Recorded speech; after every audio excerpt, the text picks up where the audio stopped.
Wahai pemimpin yang tidak peduli kepada nasib rakyat, silahkan mundur dari tahta dan jabatan. Kami tidak butuh pemimpin yang hanya mementingkan golongannya sendiri. Wahai konglomerat yang tidak mau membayar zakat, hendaklah hilang dari negeri kami. Assalamualaikum warahmatullahi wabarakatuh.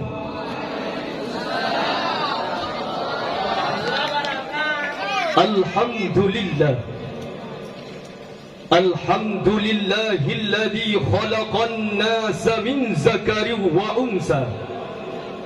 Wassalatu wassalamu ala sayyidina Muhammadin habibinal Mustafa wa ala alihi wa sahbihi ahli sidqi wal wafa. Rabbi shrah li sadri wa yassir li amri wahlul 'uqdatam min lisani yafqahu qawli. Amma ba'du.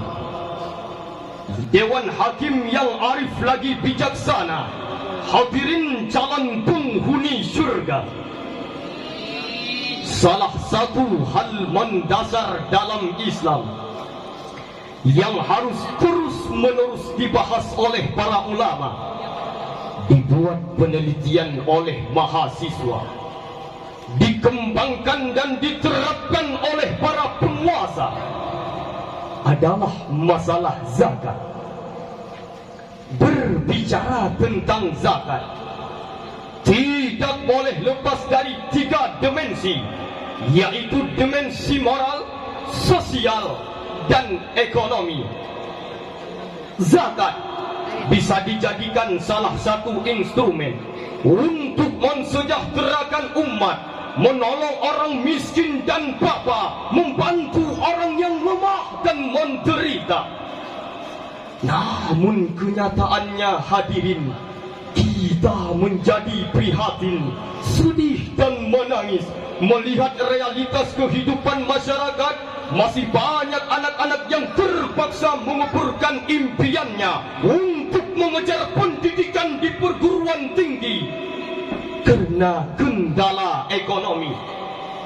Masih banyak kaum du'afa yang tinggal di gubuk-gubuk reot yang tidak layak huni. Banyak sekali anak-anak muda yang butuh modal usaha tapi harus gigit jari. Jangan sampai kita tinggal di negeri yang banyak sumber rezeki untuk berbagi, untuk memberi, untuk mengkonsumsi, tapi hidup bagaikan tikus teler di lubung padi. Mati biasa bro, tapi teler luar biasa. Dari penjelasan tadi, tergugah hati kami 3 trio pembasmi Zionis untuk menyampaikan sebuah syarahan Qur'ani yang berjudul Optimalisasi Pengelolaan Zakat untuk Mensejahterakan Umat. Dengan landasan normatif kitab suci Al-Quran, surah At-Taubah ayat 103, Allah berfirman, A'udzu billahi minasy syaithanir rajim.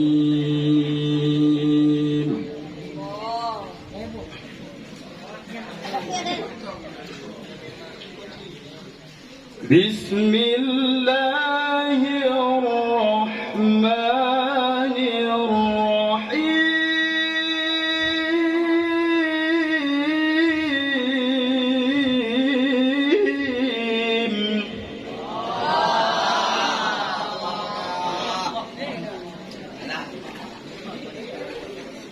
خذ من أموالهم صدقة تطهرهم وتزكيهم بها وصل عليهم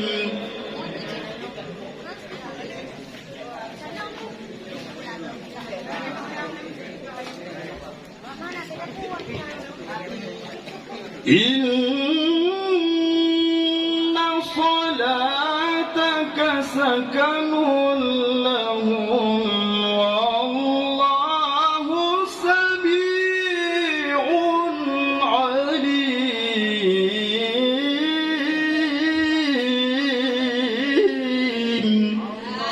Aku berlindung kepada Allah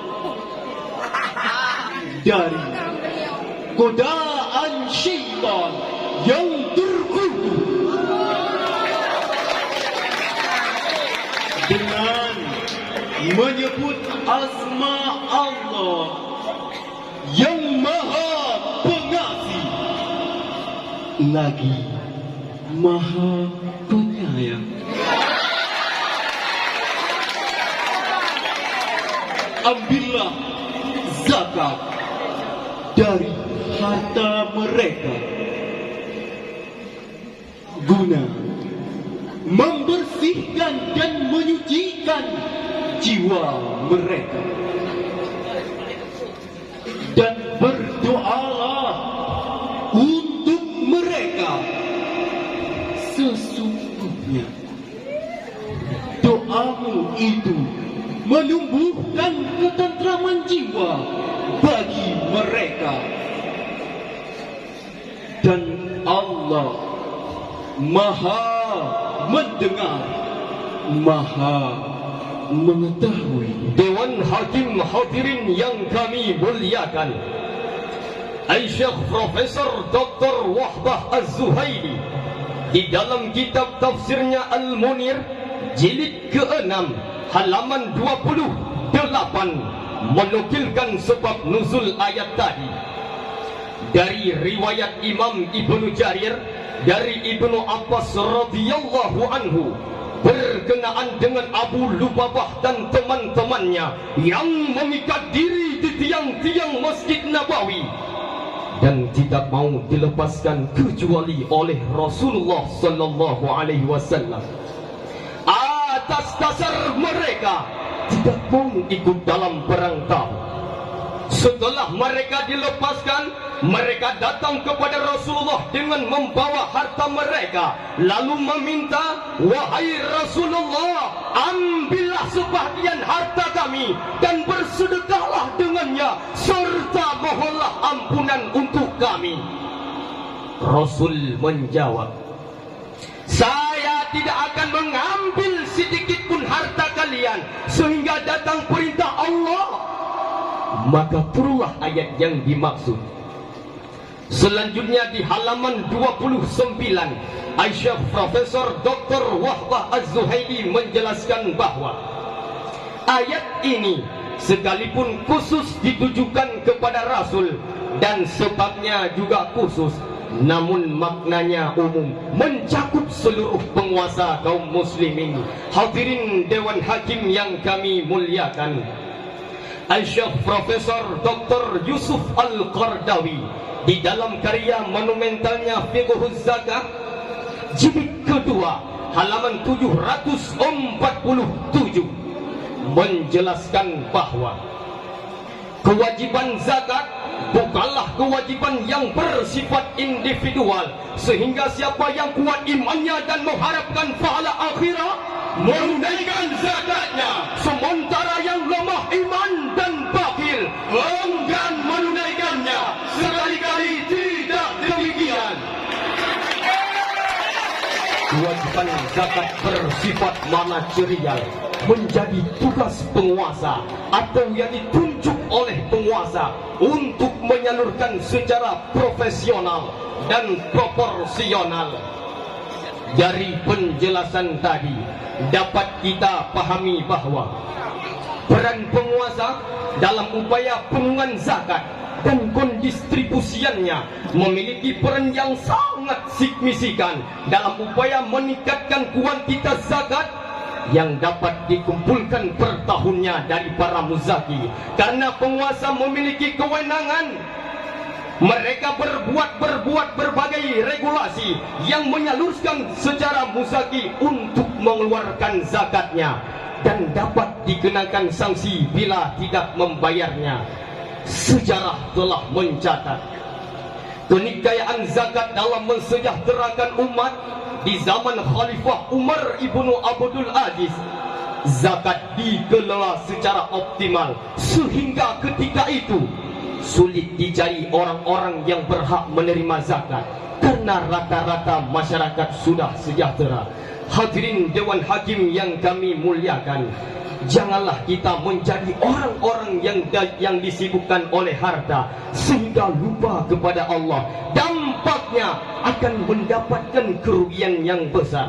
Sebagaimana Allah Subhanahu wa taala memperingatkan kita di dalam kitab sucinya Al-Qur'an, surah Al-Munafiqun ayat 9, Allah berfirman, Ya ayyuhalladzina amanu la tulhikum amwalukum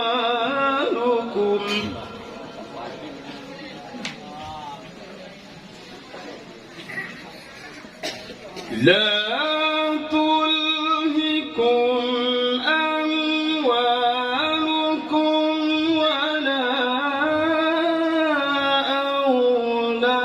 أولادكم عن ذكر الله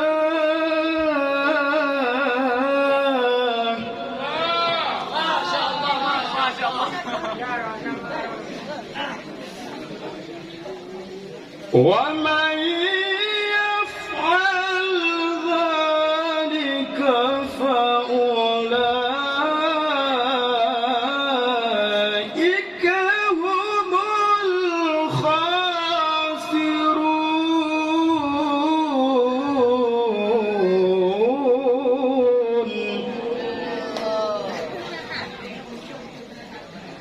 ومن يفعل ذلك فأولئك هم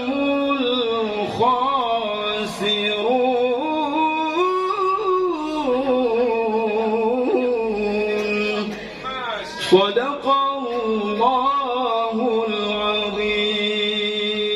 Wahai orang-orang yang beriman, janganlah hartamu dan anak-anakmu melalaikan kamu dari mengingat Allah.